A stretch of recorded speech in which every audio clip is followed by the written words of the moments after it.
Greetings all.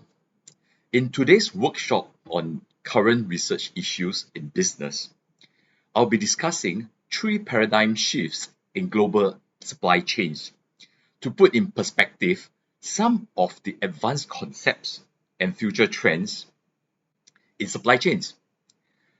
But first, it is worthwhile to look at the different stages, the 5 stages, or what we call the actors in supply chain management for a better understanding.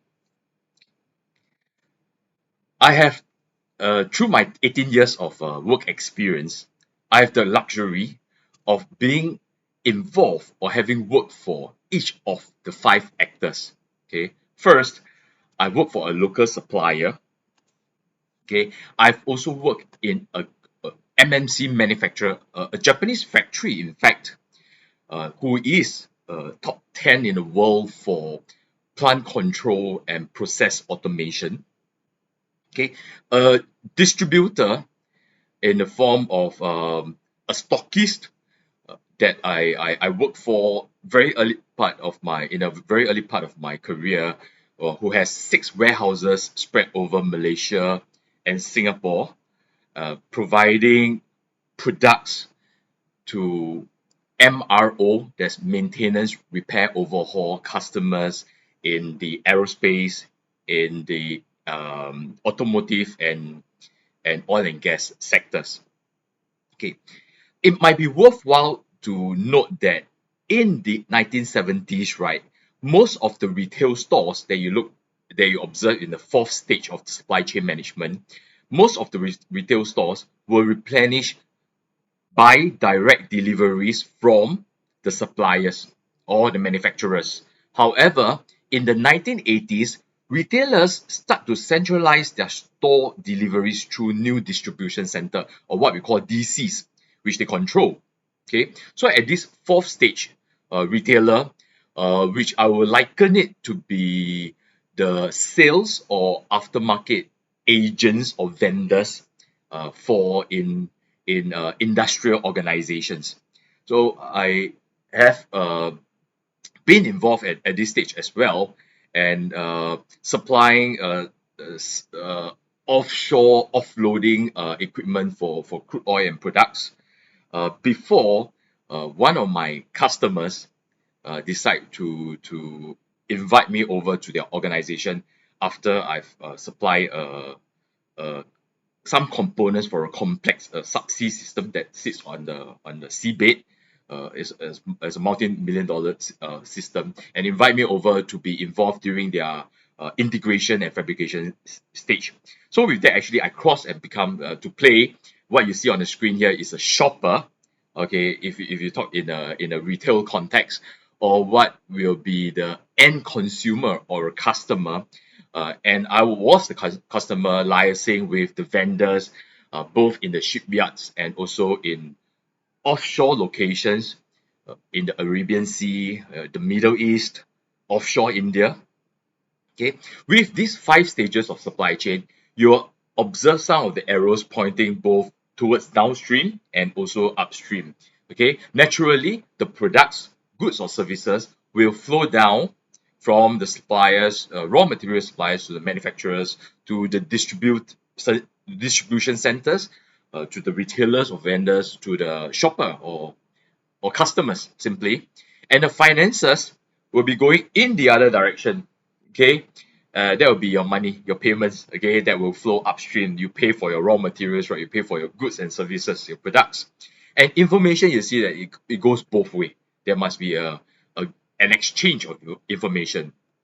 So with that, let's discuss the first paradigm shift in the global supply chain.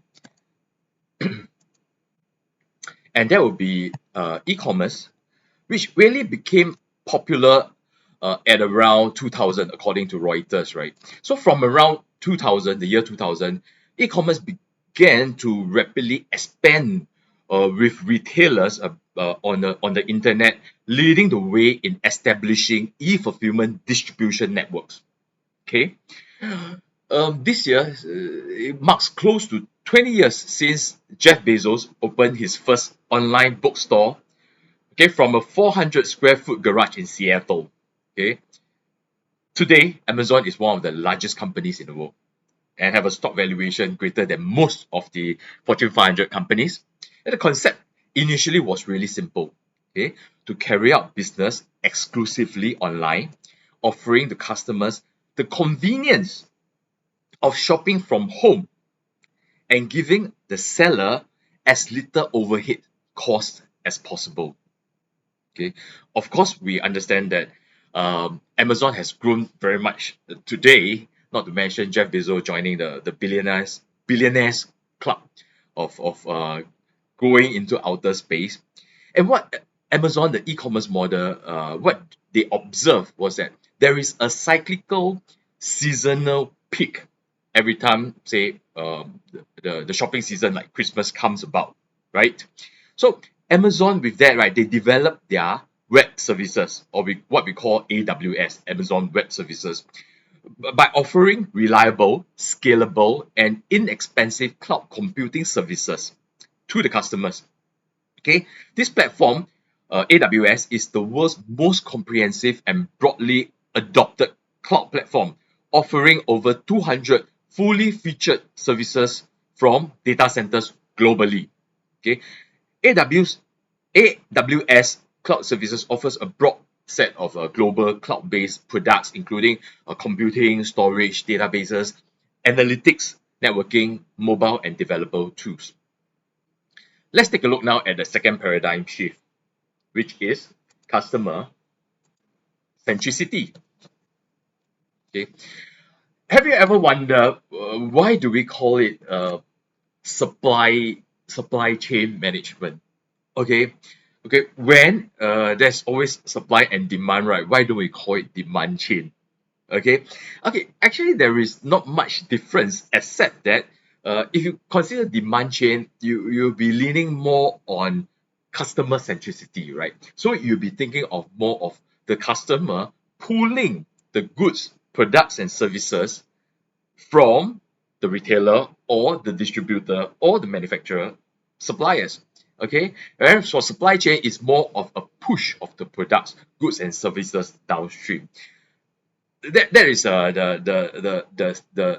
the little difference, but basically we are discussing about the same phenomenon. Okay, and this thing, demand forecasting. Okay, what is it?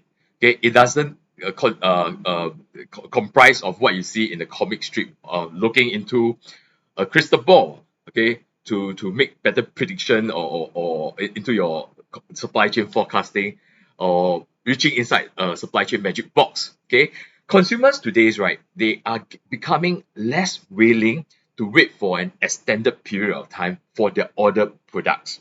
Okay, say in a small city state like Singapore, uh, you order your household consumable goods. Okay, you often expect the next day or sometimes even the same day delivery for your FMCGs, fast moving consumer goods.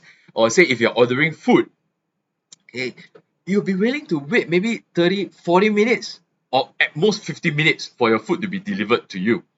And if your pizza arrive more than 1 hour later, you'll be receiving a voucher at the same time that grants you a free pizza at your next order, your next delivery. Okay, so this impatience in consumers nowadays actually has triggered retailers to accelerate their supply chain management functions and demand review process for quicker response to demand fluctuations and uncertainty. Okay, forecast accuracy presents the solution to overcome demand uncertainty. And how do you do that, right? So, which brings me to my question on, can digital technology like IoT, Internet of Things, like big data, analytics, and even artificial intelligence, AI, improve firms' demand forecasting by possibly allowing continuous adjustment to reduce batch size, to lower the inventory level, and to improve the replenishment lead time. Okay, in real life organizations, we do know that Walmart and Procter and Gamble, P&G, link their supply chain partners on a common cloud-based platform to gain sharing access in real time. Okay, and by analyzing this shared data on inventory level, on order status, on shipping, documentation, and even payment details, okay, often with the help of digital technology, both of these organizations have been able to enhance business acumen and data-based decision making. Okay, by placing data and analytics at the center of a digital tech strategy, okay, that have allowed Walmart and P&G to reap beneficial results, and that has also provided valuable insights to these organizations into future demand and forecast. Okay, with that, let's take a look at the third and final paradigm shift that I'll be discussing today, and that would be cross-border collaboration. Okay, the current pandemic situation has presented a test to the present supply chain network system. Okay, and Hobbes in 2020, right, he proposed that continued attention should be placed by countries, by nations, to keep cross-borders supply chain networks open. And furthermore, it is vital to have to instill new regulations to have these cross-border collaborations unencumbered. Okay, and Albas and Ruel just this year highlighted the need for supply chain collaboration and a proliferated that means is rising rapidly in the need to share resources and capabilities within supply chain firms. With that, thank you for your attention.